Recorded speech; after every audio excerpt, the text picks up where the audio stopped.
Lenora. Lenora is different from others. Years of perfect stitching experience. Lenora linen, cotton cloth and stitching. Pandikad Road, Vandoor. Pothukal panchayat പരിധിയിലുള്ള ചാലിയാറിന്റെ ഓരങ്ങളിലെ ജലനിധി കിണറുകൾ ആരോഗ്യ പ്രവർത്തകരുടെ നേതൃത്വത്തിൽ ശുചീകരിച്ചു. പഞ്ചായത്ത് പരിധിയിൽ 8ഓളം കിണറുകളാണ് ചാലിയാർ പുഴയോരത്തുള്ളത്. വയനാട് ഉരുൾപൊട്ടലിനെ തുടർന്ന് കിണറുകളിൽ വെള്ളം കയറിയും മാലിന്യം വന്നടിഞ്ഞും ഉപയോഗശൂന്യമായിരിക്കുകയാണ്.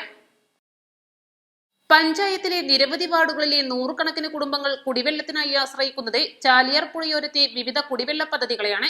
കിണറുകൾ മലിനമായ സാഹചര്യത്തിലാണ് ആരോഗ്യ പ്രവർത്തകരുടെ നേതൃത്വത്തിൽ ക്ലോറിനേഷൻ നടപടികൾ ആരംഭിച്ചത്. ശുചീകരണ പ്രവർത്തനത്തോടൊപ്പം മുഴുവൻ കിണറുകളിലെയും വെള്ളം പരിശോധനയ്ക്കായി ലാബിലേക്ക് അയക്കുകയും ചെയ്തു. ചാലിയാർ പുഴയിൽ കഴിഞ്ഞ 30-ാം തീയതി ഉരുൾപൊട്ടലിനെ തുടർന്നുണ്ടായ വെള്ളപ്പൊക്കവും അതിനനുസരിച്ച് നമ്മളെ മേഖലയിലൊക്കെ വെള്ളം കയറിയ പ്രദേശങ്ങളുണ്ടായിരുന്നു. കഴിഞ്ഞ 1-2 ദിവസങ്ങളായിട്ട് നമ്മൾ തീരപ്രദേശങ്ങളിലുള്ള ഏകദേശം 740ഓളം വീടുകൾ നമ്മൾ സന്ദർശിച്ചു. 530ഓളം വീടുകളിൽ നമ്മൾ സൂപ്പർ ക്ലോറിനേഷൻ ചെയ്തിരിക്കുകയാണ്. എന്നിരുന്നാലും നമ്മൾ ജലനിധിയുള്ള എല്ലാ പമ്പിങ്ങുകളും നിർത്തിവെച്ചിരിക്കുകയായിരുന്നു. അവിടെ നിന്നുള്ള വെള്ളം എവിടേക്കും പമ്പ് ചെയ്യാതിരിക്കുന്ന ഒരു സാഹചര്യമാണ്. ഇപ്പോൾ വെള്ളമൊക്കെ കുറഞ്ഞൊരു സാഹചര്യത്തിൽ നമ്മൾ ഈ ജലനിധിയുടെ പഞ്ചായത്തിൻ്റെ ഈ പുഴയിൽ തന്നെ സ്ഥിതി ചെയ്യുന്ന എല്ലാ കിണറുകളും ഹൈ ലെവൽ സൂപ്പർ ക്ലോറിനേഷൻ നടത്തിക്കൊണ്ടിരിക്കുകയാണ്.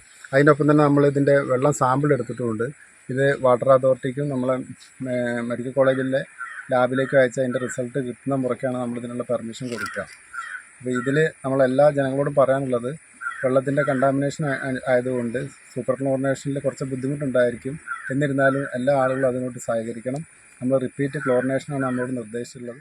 പോത്തുകൽ കുടുംബാരോഗ്യ കേന്ദ്രം health inspector Sajeesh, JHI Anilkumar, Gireesh, K Mansoor Rahman, Praveen എന്നിവർ നേതൃത്വം നൽകി. East live, Edakkara.